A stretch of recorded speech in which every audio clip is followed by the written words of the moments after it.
So if you were standing in the capital of Russia, right, like March of 1917, and you asked to speak to the most moderate, compromising, pro-government politician in the room, someone very well might have pointed you toward a mid-level organizer named Joseph Stalin. Yeah, which is just, I mean, it's completely absurd to modern ears.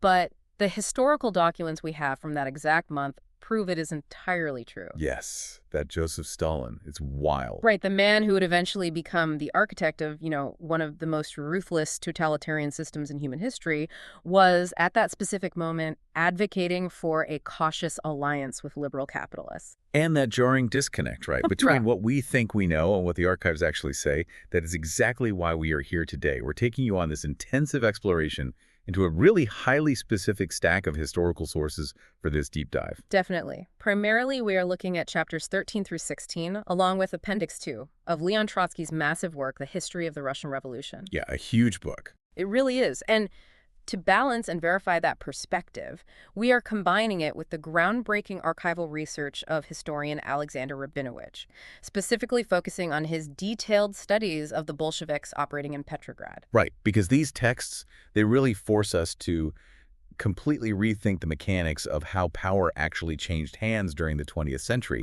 They strip away the mythology and just they leave us with the raw mechanical reality of a political machine in crisis. Exactly. But I think we need a quick disclaimer here. Oh, yeah, absolutely. Just to be absolutely clear before we start pulling this engine apart, we are examining highly charged texts here dealing with socialism, communism, and the Russian Revolution. Right. Our aim here isn't to endorse the politics of Trotsky or Lenin or the Bolsheviks, nor are we taking a stance on the fierce ideological battles they were fighting.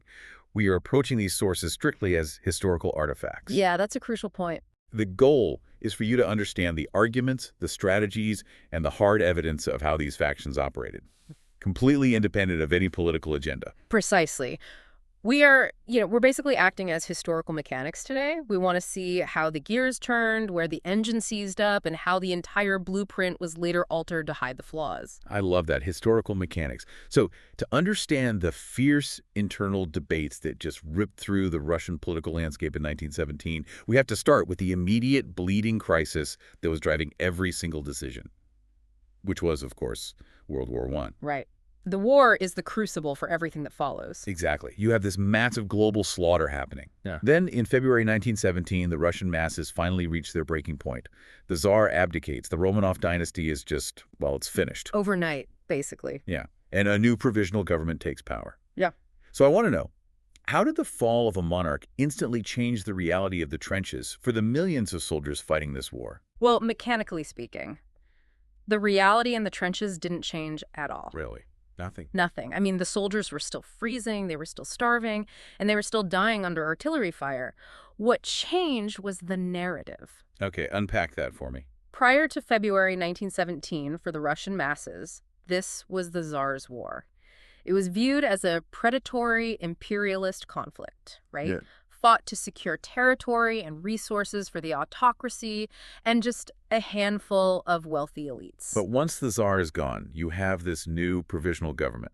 Yeah. And they have a huge problem. A massive problem. Because they are heavily influenced by liberal bourgeois elements, but they are only able to govern because they are conditionally supported by the moderate socialists. Yes, the Mensheviks and the social revolutionaries. Right. And these moderates have deep influence in the newly formed workers' councils, the Soviets. So how did they justify keeping those exhausted soldiers in the trenches? So they executed this massive ideological pivot. They introduced a concept called revolutionary defensism. Revolutionary defensism, okay. Yeah.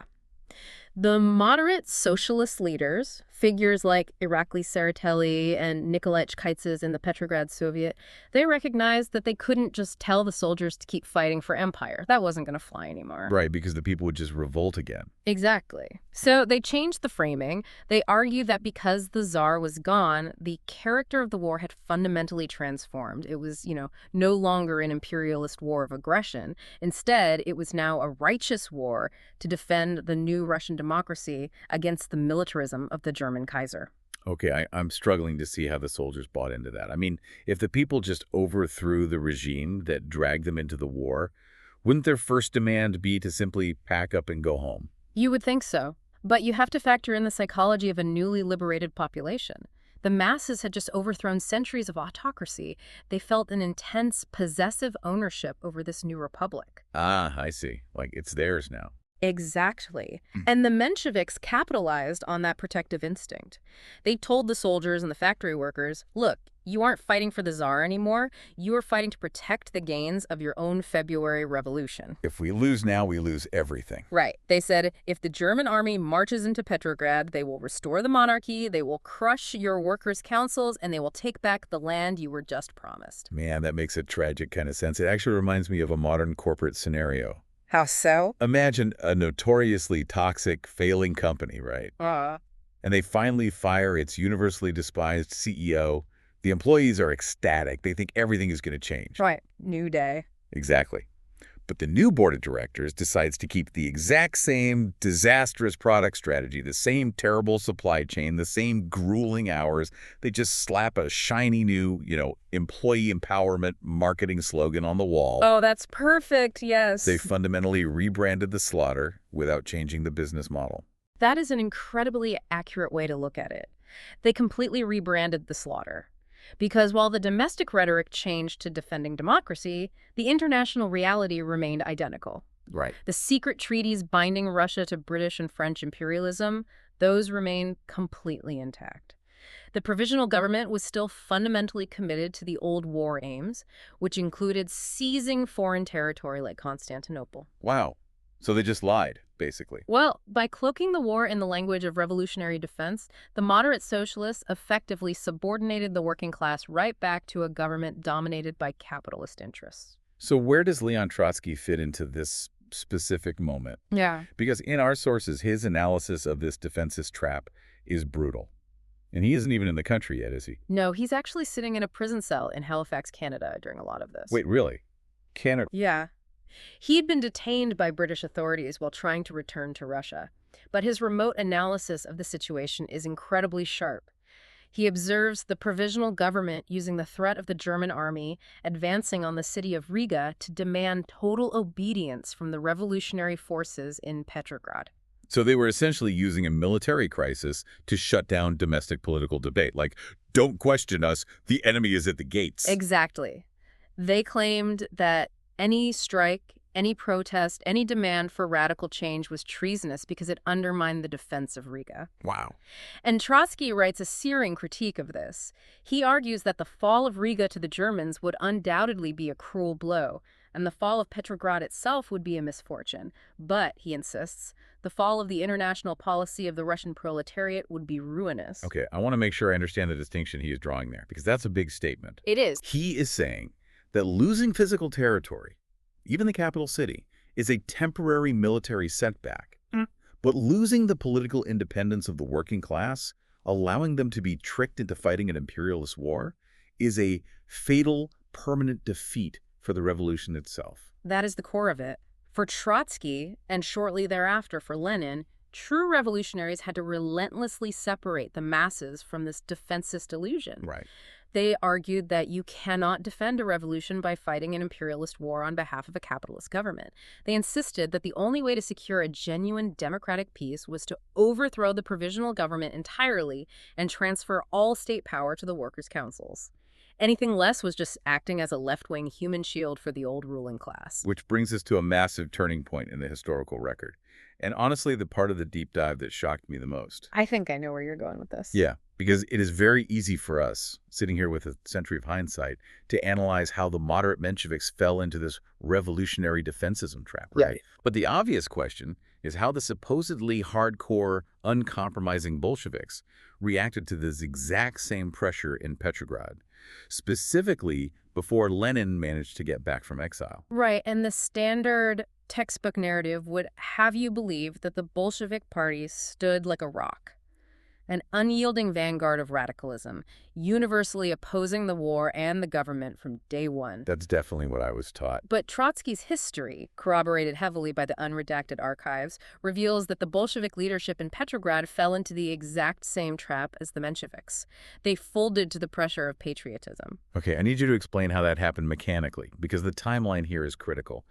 Who was actually running the Bolshevik Party in Petrograd in March 1917? So, in the immediate aftermath of the February Revolution, the local Petrograd Bolshevik organization was being run by a younger, more radical group of organizers, most notably Alexander Shliapnikov. Yapnikov, okay. Right. They were putting out the party's newspaper, Pravda, and taking a relatively hard line. They were openly hostile to the provisional government and were actively campaigning against the war. It was, somewhat clumsy theoretically, but their instinct was uncompromising class opposition.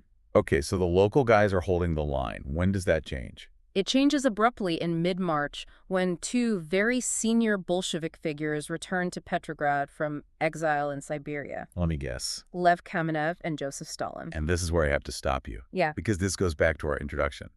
When you hear the name Stalin, the immediate image is the totalitarian dictator of the 1930s. Of course. The man of steel. Right, the guy who executes anyone who suggests even a millimeter of compromise. Are you seriously saying that in March 1917, Stalin was the one pushing for moderation? The archival evidence leaves no room for doubt. To understand this, we have to look at Trotsky's character analysis of these two men in the history of the Russian Revolution. What does he say? Trotsky argues that in 1917, Stalin was not a towering theoretical figure. He was an empiric. He was a behind-the-scenes committee man, a highly capable organizer, but he lacked a broad intellectual horizon or a grasp of international historical dynamics. Okay, and Kamenev? Kamenev, on the other hand, was highly theoretical. He knew his Marxist texts inside and out. But Trotsky argues Kamenev fundamentally lacked revolutionary will.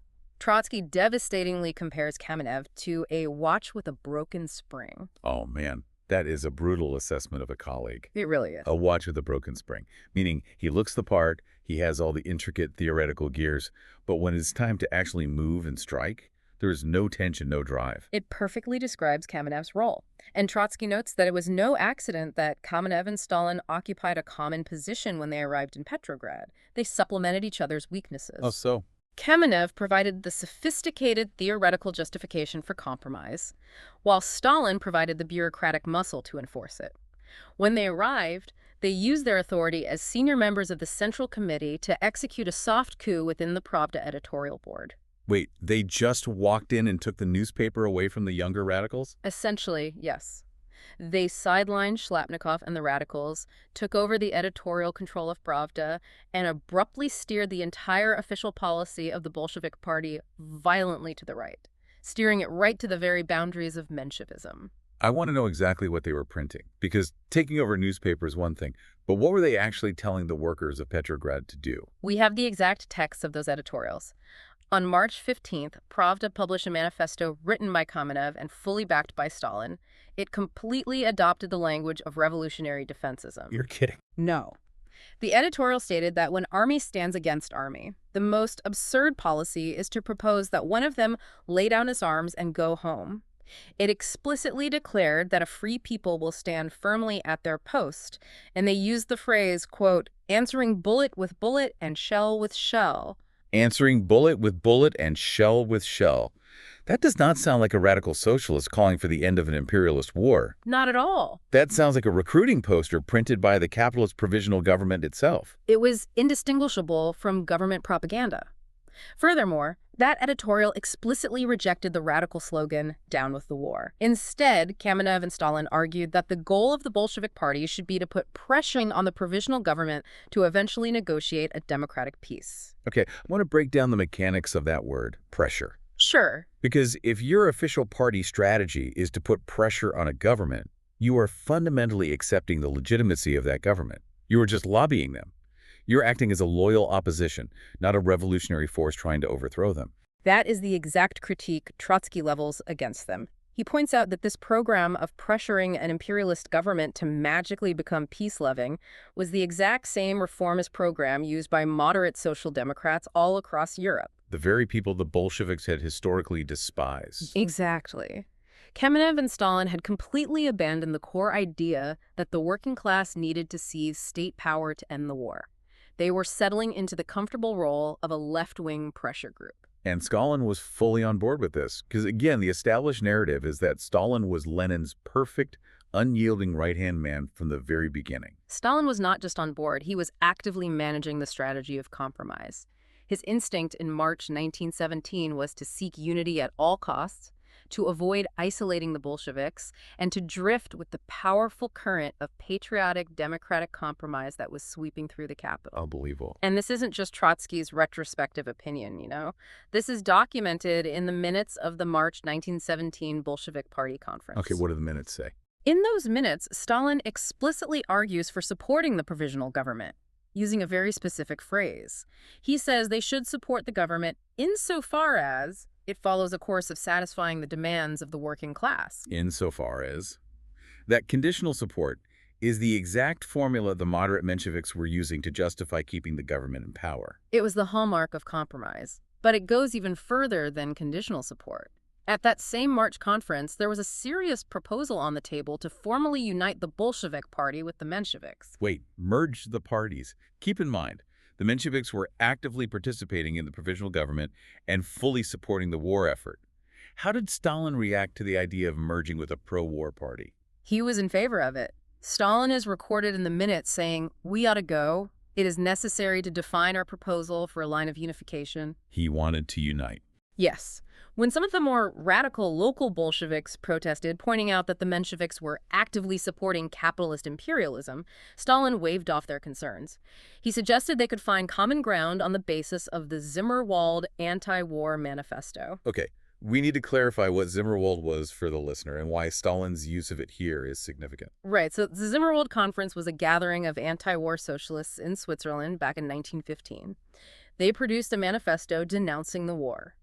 However, it was a very broad compromise document. Like a lowest common denominator statement. Exactly. It called for peace, but it didn't explicitly call for the revolutionary overthrow of the governments fighting the war, which is what Lenin wanted. By 1917, Zimmerwald was considered incredibly outdated by the radical wing. It was a toothless resolution. So when Stalin suggested using Zimmerwald as a basis for uniting with the Mensheviks, he was using a watered-down, outdated anti-war statement to justify merging with people who were actively prosecuting the war right then. He literally described the deep, fundamental class differences with the Mensheviks as trivial disagreements that could be easily lived down within a common, unified party. he called the divide over supporting a global imperialist war a trivial disagreement. Yes. That is staggering. I mean, if that trajectory had held, if Lenin hadn't returned, and the Kamenev-Stalin line had won out, the Bolsheviks would have just merged back into a massive, moderate, social democratic blob. They would have offered conditional support to the bourgeoisie, and the October Revolution simply never happens. That is exactly the path they were on. The party was being rapidly assimilated into the status quo. They were becoming just another faction in a capitalist democracy. Which perfectly sets the stage for what has to be the most dramatic entrance in modern political history. Oh, absolutely. The Bolshevik Party is drifting to the right. They are making nice with the moderates. The editorials in Pravda are telling soldiers to shoot back. And then the architect of the party, Vladimir Lenin, finally manages to navigate across war-torn Europe and get back to Russia. April 3rd, 1917. Lenin arrives at the Finland station in Petrograd. He has traveled across Germany in the famous sealed train. Now, because the Bolsheviks have been playing so nicely with the moderate socialists recently, the leaders of the Petrograd Soviet, the Mensheviks, decide to organize this grand, pompous, welcoming ceremony for him at the station. Oh, wow. They treat him like a returning elder statesman who is going to join their happy democratic coalition and help them stabilize the country. You can just picture the scene, right? The military bands playing, the moderate politicians with their speeches prepared, ready to welcome Lenin into the fold of the loyal opposition. How does Lenin react to this welcoming committee? He practically ignores them. The sources describe him stepping off the train, listening impatiently to a long, welcoming speech by the Menshevik leader Chides, and then deliberately turning his back on the official delegation. Just turns his back on them. Yeah. He addresses the massive crowd of workers and soldiers who had gathered outside the station, and he ends his very first speech on Russian soil not with a call for democratic unity, but by shouting, "Long live the worldwide socialist revolution." Man, that must have hit the moderate politicians like a physical blow. It was a political earthquake. But the real shockwave hit the next day, April 4th, when Lenin presented his views formally to the Bolshevik Party leadership. This document, this speech, became known to history as the April Theses. The April Theses. This is one of those rare historical documents that genuinely altered the trajectory of the 20th century. I really want to break down exactly what Lenin demanded that was so explosive, because clearly it wasn't what his own party was expecting. No, not at all. Lenin essentially dropped a political bomb on his own Central Committee. The April Theses demanded a total, uncompromising reversal of the course that Kamenev and Stalin had set. What were the mechanical demands? Mechanically, Lenin's core points were absolutely no support for the provisional government, no concessions whatsoever to revolutionary defensism. He argued that despite the fall of the Tsar, the war was still a predatory imperialist slaughter because the capitalist class was still in power. So he is telling them to stop lobbying the government. If they aren't pressuring the provisional government, what is his mechanical solution for governing the country? He demanded a republic of Soviets, of workers, agricultural laborers, and peasants' deputies throughout the country, from top to bottom. Okay, we need to define exactly what a Soviet was in 1917, because the word gets distorted so much later on. Mechanically, how did a Soviet function differently than a standard parliament? A Soviet was a grassroots council. Instead of voting for a politician every 4 years based on geographic districts, workers in a specific factory or soldiers in a specific regiment would elect a delegate from among themselves to represent them at the local Soviet. Okay, so tied to the workplace or the military unit, not the neighborhood. Exactly. And the critical mechanical difference was that these delegates were instantly recallable. Oh, that's huge. Yes. If a factory didn't like how their delegate voted on Tuesday, they could hold a meeting on Wednesday, recall him, and send someone else. It was a highly volatile, deeply responsive form of direct working-class democracy. Lenin argued that these councils, not the provisional government, were the only legitimate state power. And what was the economic goal of transferring all power to these Soviets? Because up to this point, everyone assumed they were just trying to build a stable capitalist democracy. This is where Lenin detonated the biggest theoretical charge. He demanded a shift toward the dictatorship of the proletariat. He was openly stating that the first bourgeois stage of the revolution was over.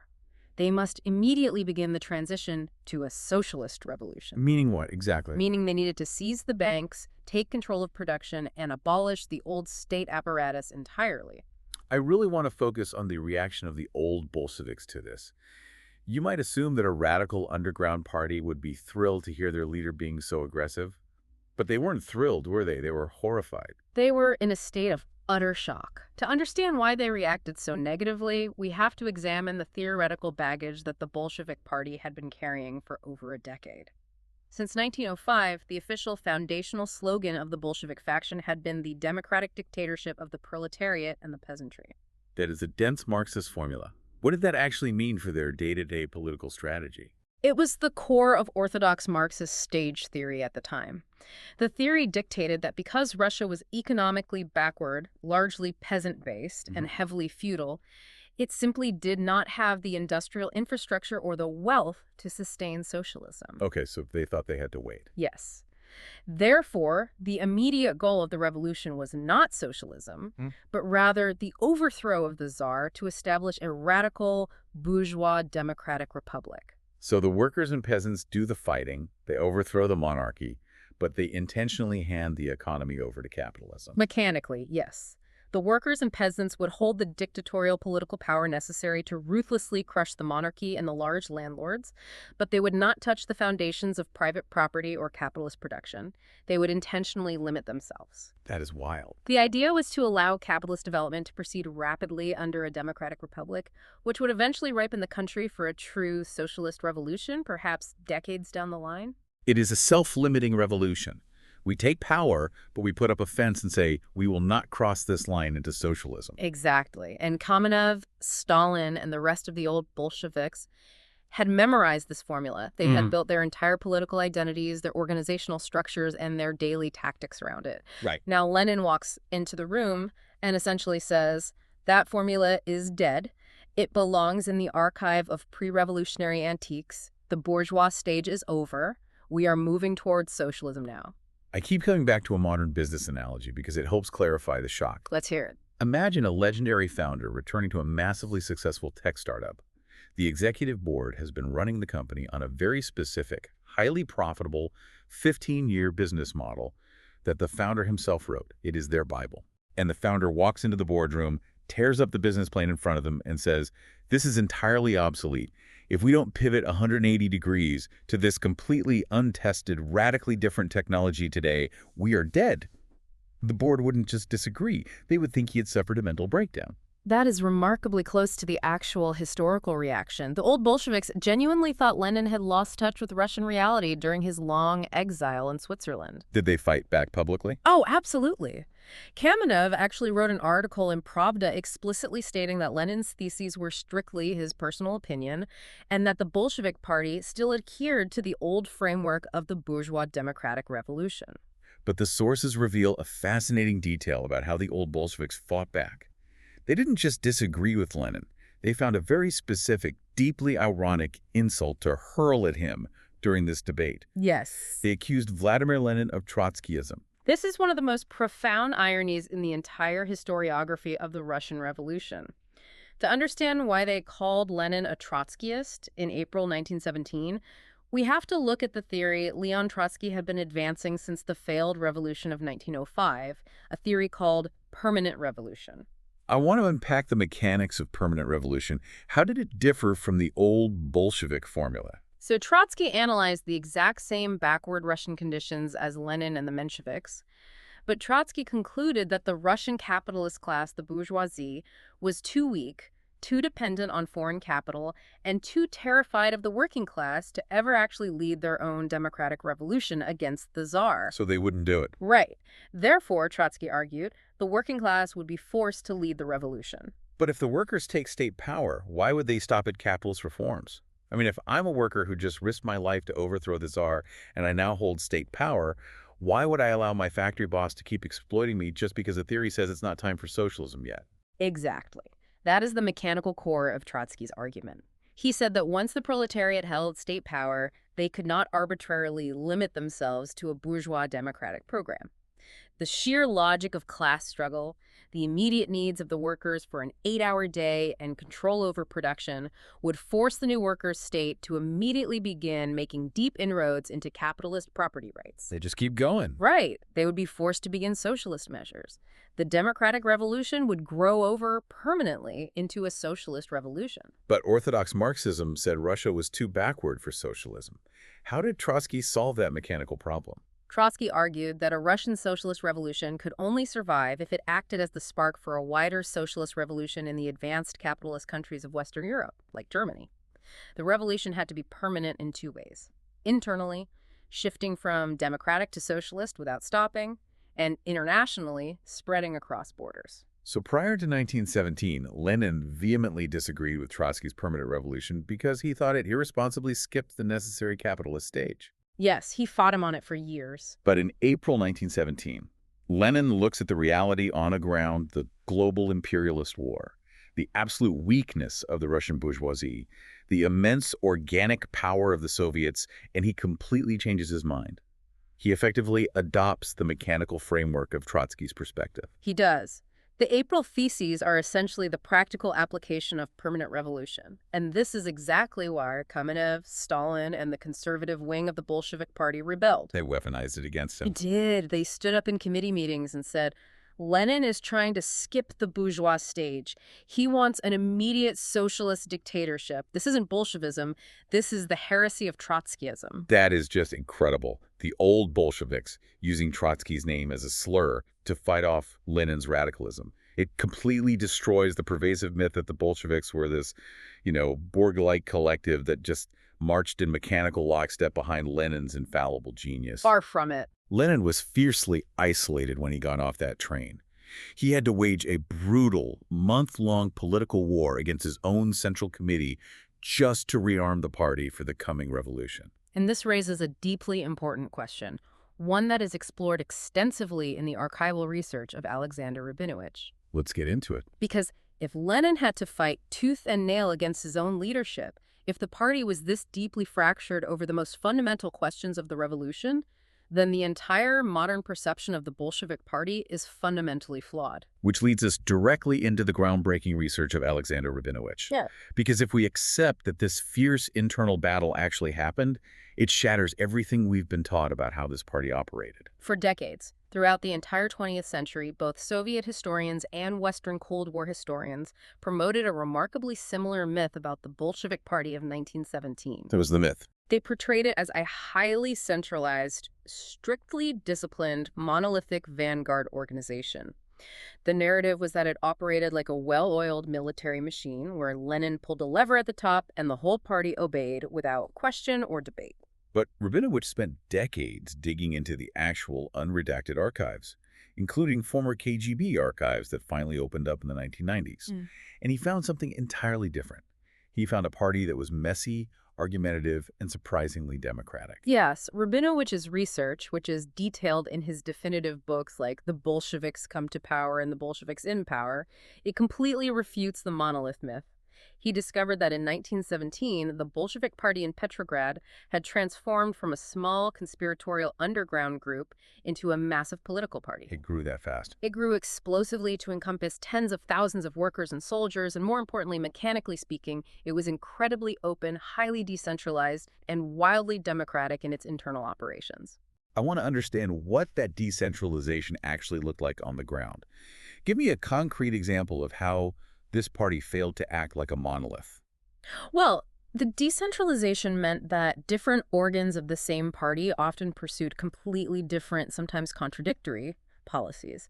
You had the Central Committee, which was often more cautious, theoretical, and moderate, but then you had the Petersburg Committee, which managed local affairs in the capital, and they were usually much more radical because they were closer to the streets. And what about the military side? The soldiers and sailors? That is the best example. The Bolshevik military organization operated almost independently. They were embedded among the soldiers of the Petrograd garrison and the sailors of the Baltic Fleet at the Kronstadt naval base. Right. These sailors were highly radicalized. Throughout the summer of 1917, specifically during the July days, the military organization was constantly pushing for an immediate armed uprising against the provisional government. While the Central Committee, including Lenin, was desperately trying to hold them back. Why hold them back? They argued that the rest of the country wasn't ready yet, and an uprising in Petrograd alone would be isolated and crushed. So you literally have the military wing of the party trying to start a revolution while the central leadership is running around trying to put out the fire. Exactly. That is the exact opposite of a single-minded machine. It is a chaotic coalition of left, center, and moderate right wings, all constantly arguing about tactics. Precisely.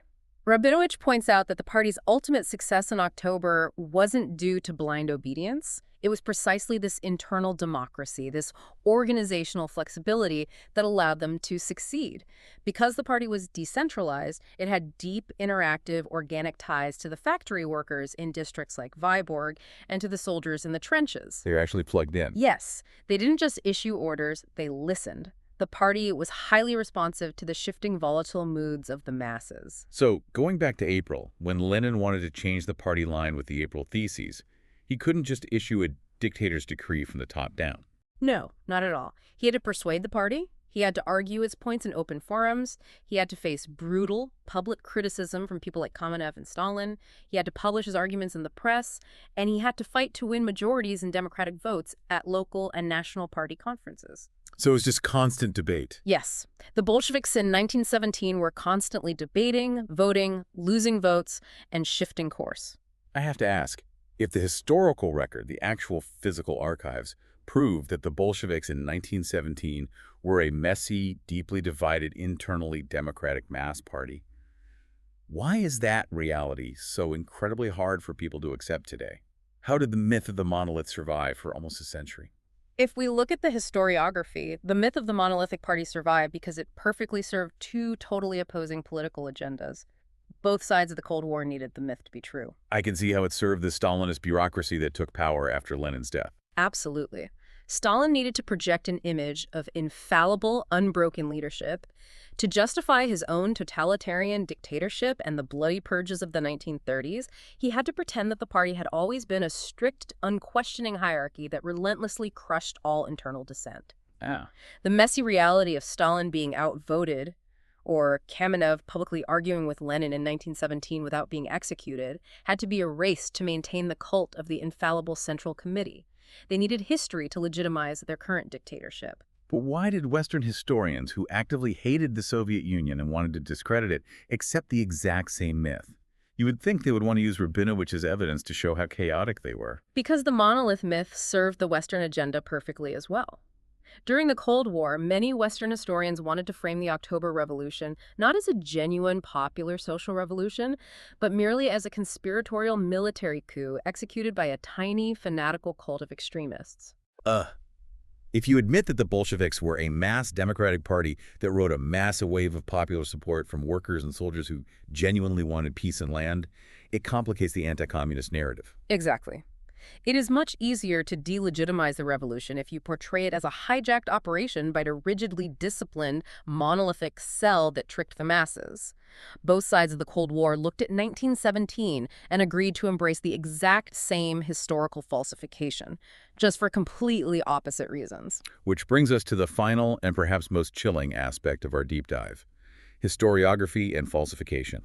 We know the history was rewritten, but I want to know how you actually mechanically pull off a cover-up of this magnitude. It takes a massive apparatus. Right. If the party was actually this divided, and if Stalin was actually on the conservative, conciliatory right wing that initially opposed Lenin, how did Stalin manage to make everyone believe he was Lenin's infallible, perfect successor? Well, you can't just wave a magic wand and make everyone forget what happened 5 or 6 years ago. But you can systematically alter reality if you control the bureaucratic state apparatus. In early 1920s, after Lenin became incapacitated by a series of strokes and eventually died in 1924, a massive campaign of historical falsification was launched. Who was leading that? It was initially led by a faction known as the Triumvirate, comprising Stalin, Kamenev, and Grigory Zinoviev.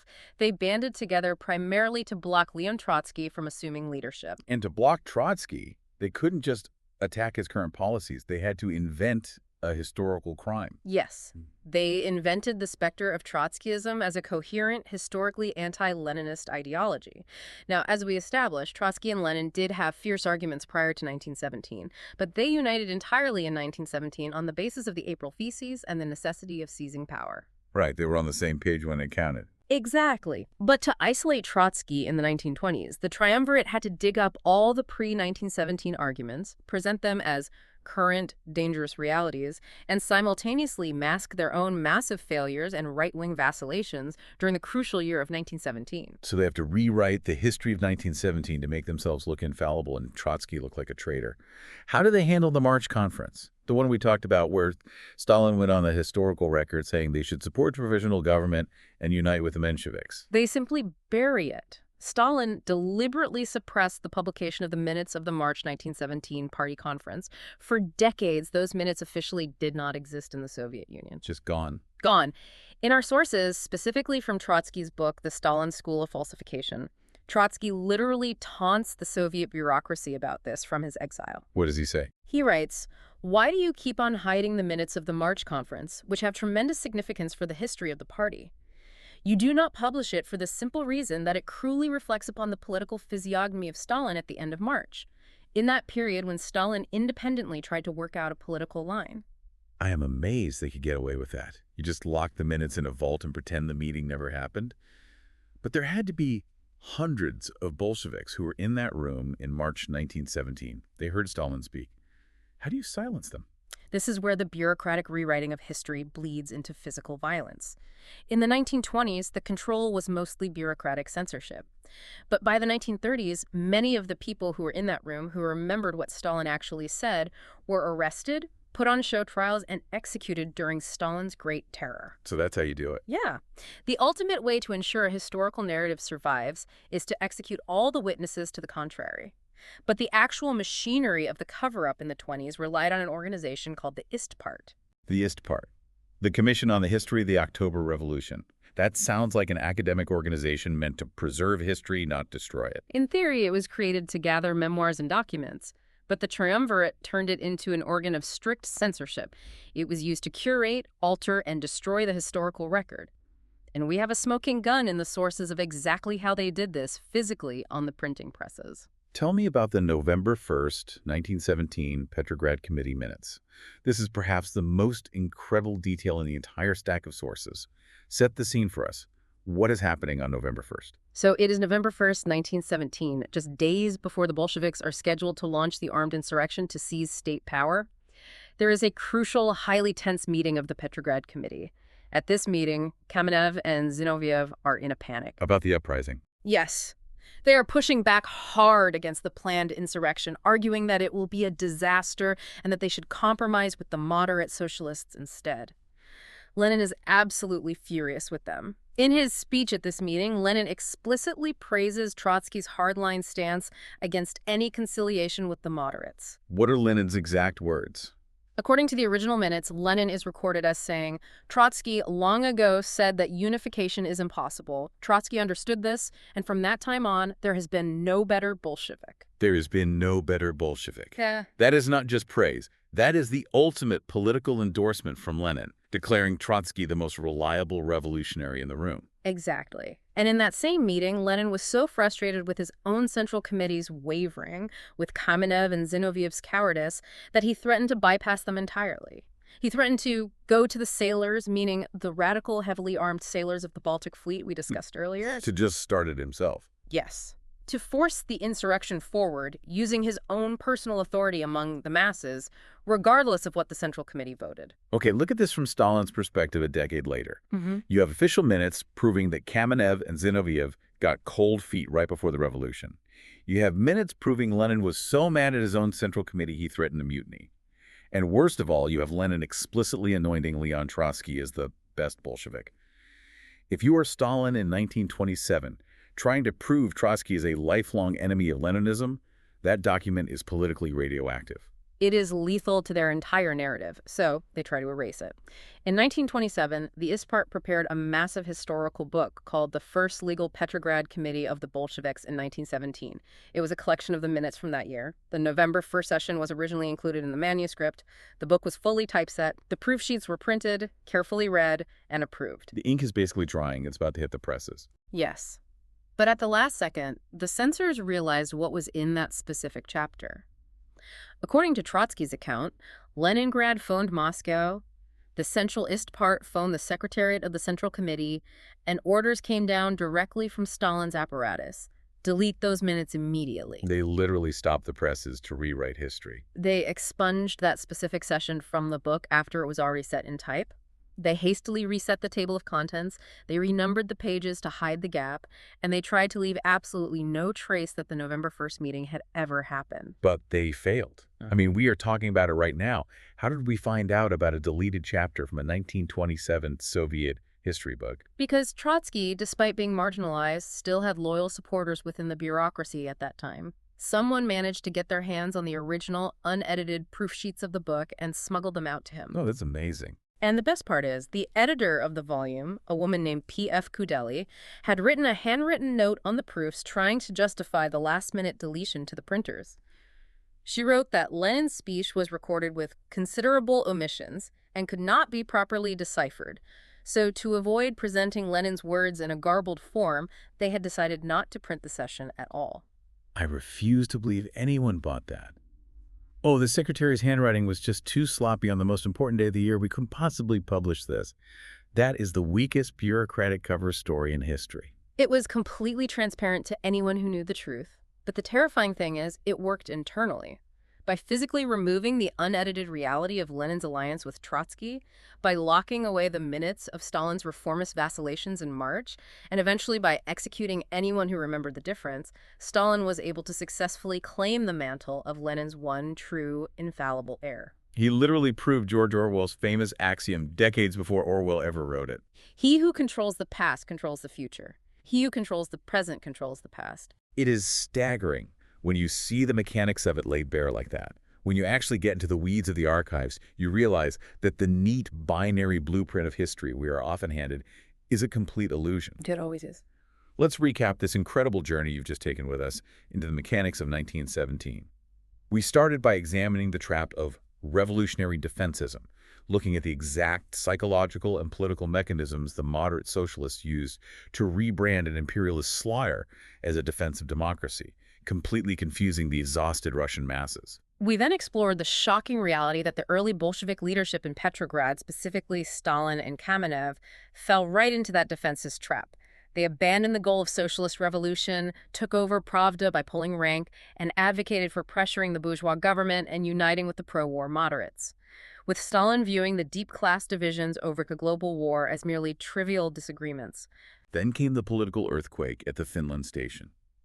Lenin returns in April, drops the April Theses on a horrified party leadership, scraps the old orthodox Marxist democratic dictatorship formula, and adopts a mechanical framework essentially identical to Trotsky's theory of terminate revolution. Right. He faced down accusations of Trotskyism from his own conservative Central Committee and had to wage a fierce democratic battle to rearm the party for the October seizure of power. And we explored Alexander Rabinowicz's revelations that made that victory mechanically possible. The Bolshevik Party was not a Stalinist monolith. It was a deeply divided, decentralized, and fundamentally democratic mass organization that succeeded precisely because it was open to debate and intimately connected to the shifting, volatile moods of the working class and the soldiers. Finally, we witnessed the deliberate, bureaucratic murder of that historical truth. The triumvirate's campaign in the 1920s to invent the ideological bogeyman of Trotskyism, the compression of Stalin's embarrassing March 1917 minutes in the vault, and the literal physical deletion of Lenin's November 1st speech from the printing presses, just to hide the raw, messy reality of the revolution. Which leaves us with a lingering, profound question for you to consider. We have just spent this deep dive seeing exactly how completely an entire historical epoch can be mechanically rewritten. We saw how facts were buried, documents were deleted, and a vibrant, chaotic, democratic reality was retrofitted into a sterile, monolithic myth, all to serve the bureaucratic needs of those who held power in the present. Yeah. It forces you to wonder, what deeply held historical narratives in our own modern world are actually just retrofitted myths, carefully constructed to justify the current power structure? And what suppressed March conference minutes are sitting in the archives of our own time right now, just waiting to completely upend what we think we know? That is exactly the kind of question that should keep you up at night. Thank you so much for joining us on this deep dive into the source material. Remember, when they hand you a clean, textbook historical blueprint, always check the archives for the messy reality. Keep questioning the narrative, and we will see you next time.